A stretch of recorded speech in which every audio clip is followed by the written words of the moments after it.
Hello guys, in this video I will show you how to automatically grant access to a course after someone registers through your opt-in form.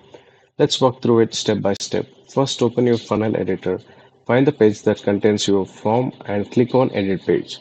Next click on the forms button to open its settings in the left panel. For the field action when the button clicked, select submit form. Then choose the page where you would like the students to be redirected after they submit. Once that's done, save the page, close the editor and return to the same page. This time open the automation rules tab and click on add rule. Now click on plus button to add a trigger. From the list choose funnel, step, form, subscribe. The next step is to add an action. Click the plus button again and select enroll in course. Here choose your course and select the type of access you want to grant such as full access, strip content or partial access. Finally save your automation by clicking on save rule. And that's it.